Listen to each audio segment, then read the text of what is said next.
Multidisciplinary bedside rounding has been a kind of hot topic among the current healthcare system.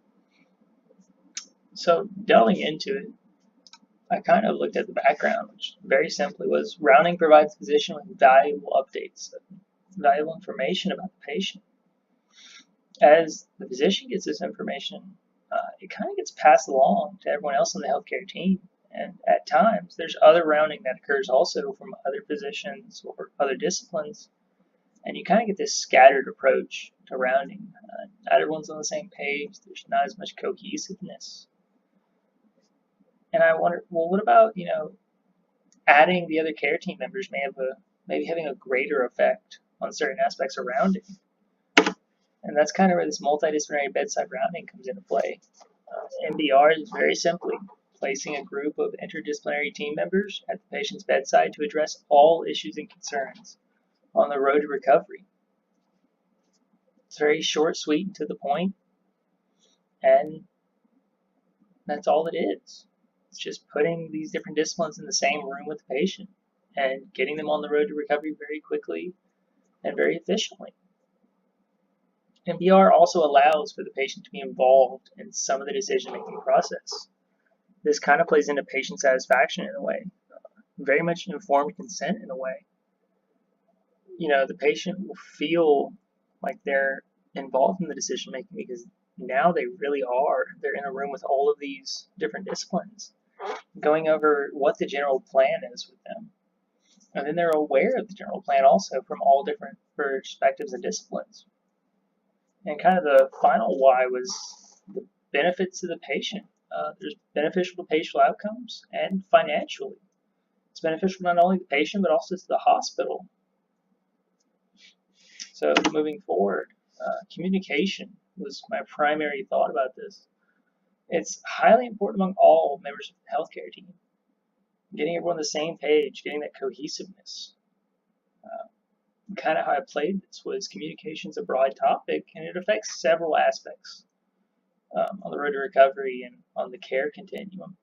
But two of the aspects I wanted to look at was length of stay and patient satisfaction. Communication is a very abstract, kind of qualitative idea, and you can't really quantify it that well. But length of stay and patient satisfaction, you can. And they can partially reflect on communication itself. So I kind of wanted to use that to look at communication while also looking at communication as a qualitative sense. And the other thing I found that was kind of interesting was the Joint Commission released a report in 2016, and it covered January 1st, 2015 through December 31st, 2015. And what this report really covered was the sentinel events that were reported. What were the primary causes? And the third leading cause they concluded was communication. They didn't specify whether or not it was, nurse to nurse handoff at bedside or, faulty communication between the physician and a nurse or some other party. But it was still kind of alarming. Sentinel events are a big deal, and something like communication was the cause for the third leading cause, really? Kind of move forward into the two subtopics of length of stay. It's also a big talking point in the hospital. Whether you're administration or your physician, it's going to be on your agenda quite often. And one of the articles I found, the author Katz, described a scenario in which a patient with a leg clot was discharged in the late morning, roughly 11 a.m., whereas reportedly without the multidisciplinary rounds, according to this article, the patient may have been discharged days later. Length of stay is a financial issue, not just a patient outcome issue. One day in the hospital can be very expensive for a patient. And the more days you're in the hospital, the more expensive it is for the hospital itself. So it's kind of a financial benefit there. And there's also the patient outcome that is usually greater when you have a decreased length of stay. Addressing the concerns and barriers to discharge early usually leads to a shorter length of stay. One other note I thought about here was Shorter length of stay would mean decreased risk of nosocomial infections. You can't get a hospital-acquired infection if you're not there. So that's just an extra little side benefit that comes up there. Patient satisfaction is the second subtopic for communication. And it's simply a grade of the patient's hospital experience. Like you got graded in grade school for spelling, and you could fail it, hospitals can fail this too. An article in American Nurse Today, they followed the HCAP scores for a South Carolina hospital, and they reported there was a 6% increase in physician communication. 6% is actually kind of sizable when it comes to HCAP scores. But they also reported a substantially lower increase in score for nurse communication after implementation of nurse-physician rounds. One important note here with this is that it's nurse-physician rounds. It wasn't your traditional multidisciplinary rounding. It was just the nurse and the physician. But just having those two people in the room together had a 6% increase in physician communication scores. It's kind of impressive. So what would it be like to have the whole team in there? What kind of increase in scores would we get then? The other importance here is Medicare reimbursements. As many of you would know, it's very important to the hospital. HCAP scores are associated with how much Medicare reimbursements the hospital will get. If we fail our HCAP scores and get really low, the hospital is going to get a lot less money. And Medicare is it's a good chunk of our patient population. If we score very well, the hospital gets more money. So it's kind of beneficial to all of us to get better HCAP scores. It's why so many administrations are pushing so hard for these HCAP scores and all these programs meant to increase HCAP scores. So how I started all this was I developed a PICO question.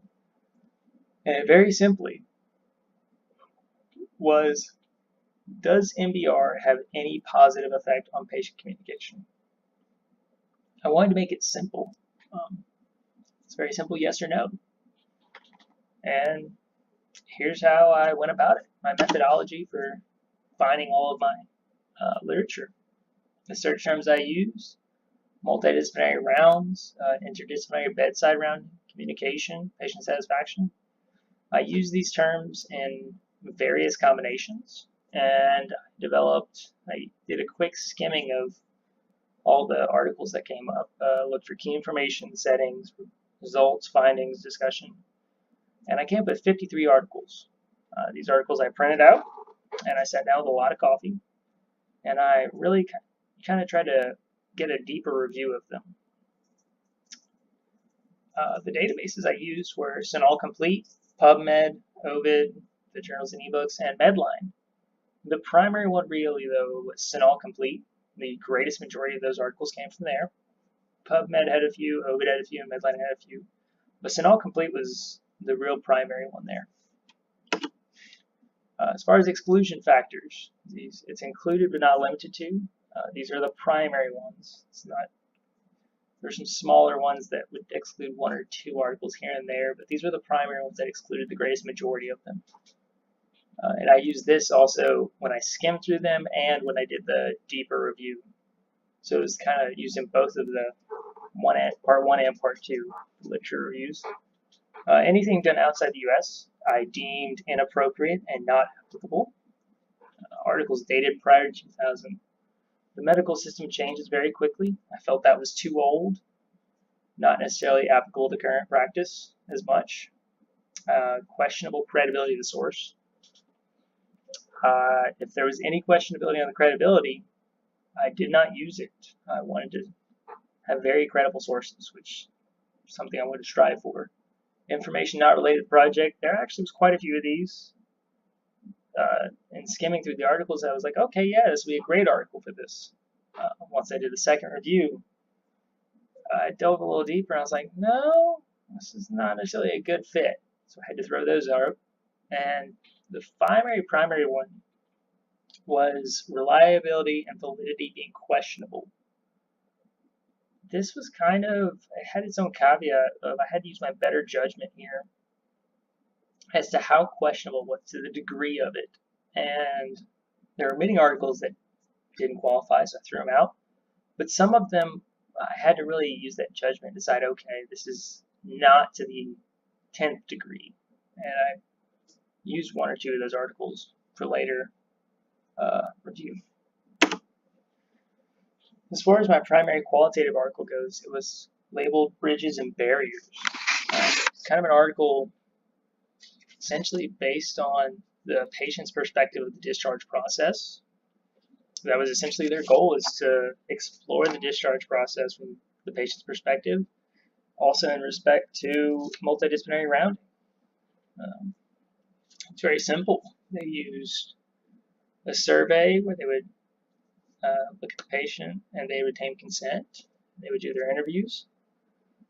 Some of the limitations they noted were a lack of generalizability of study findings, and that the rounding process differed between the acute care surgical service and the trauma surgery service. They used 2 units to find these patients. Overall, the study did give a good emphasis on communication in respect to discharge planning, which kind of was on the length of stay side of this. And there were some constant themes that they found as far as the bridges, which helped the patient get to discharge, and the barriers, which were objects to overcome. And one of the bridges was frequent communication. They said that helped them. It was good to get a general idea, a general plan. And one of the barriers was actually infrequent communication. One of the only problems I really had with this was their small sample size. And this was with the understanding that you don't need a large sample size for a qualitative article all the time. I still felt that the sample size of 14 was a little bit too small. Excuse that. And I almost wonder if they could have included a 3rd unit for a greater sample size, but that might have complicated the results and the findings. So it is what it is, but it's still a very strong article and provided several key insights and those key themes. Moving on to the quantitative article, this one is a little bit more difficult for me. I went through several articles. It was kind of hard for me to find one I really fit the review here. And the one I ended up finding and using was a retrospective study of multidisciplinary rounding on a thoracic surgical oncology unit. And essentially they looked over a period of time and they reviewed the HCAP scores with respect to patient satisfaction and a length of stay of 3,077 patients. I believe it was roughly on April 2010 that they implemented the multidisciplinary rounding, and after that they wanted to see the pre and post of the difference. Some of the limitations noted were related to cancer types and stages, types of treatment, time since diagnosis, and patient age. One other exemption they noted was lack of demographic data due to their IRB exemption. They were not required to obtain IRB exemption, with the understanding that they did not gather demographic data. Overall, I had some apprehensions and concerns concerning the validity and reliability. But after further processing of the article, I came to the conclusion that these were unwarranted concerns due to the nature of the study. Essentially, this data already existed. All they had to do was take the data, crunch the numbers, and find the mean and the statistics of it. And that's essentially what they did. They found that the study did indicate that the length of stay was decreased. But patient satisfaction was not a statistically significant increase. I found that kind of surprising. Now, they did say that the reason that they presumed for this, and I didn't like the way this was worded, several studies have shown, blah, blah, and they attributed their lack of increase in patient satisfaction to the fact that their scores were already high, while that is a very plausible explanation, it almost seems like there needs to be more research into this, more studies. But I will point out the study did indicate length of stay was decreased post-implementation. So overall, my findings were that MBR does have some effect on length of stay and communication. From the consensus of this literature, it was that there is not as much effect on patient satisfaction and HCAHPS scores. I found that highly surprising. I was willing to bet that it was actually going to be very, very different. I thought there would be a great increase. As far as the final discussion goes, this is by no means a complete analysis. I am no expert here. And these are some of the other limitations I found concerning all the review of the literature. The unit size and type expressed throughout the different studies and articles. And all these different units and types, you get different patient populations, different demographics. It's hard to pinpoint exactly the answers you're looking for when you're constantly changing units and patient populations. After that, I ended up with patient acuity. Different acuities will give you kind of different answers as far as MBR goes. MBR might not be as necessary for less complex, less acute patients. Looking at a med-surg patient versus a CVICU patient. I firmly think that after this review of all this literature, that a patient in CVICU would benefit much more, have a much greater benefit than a patient that was on a med-surg unit.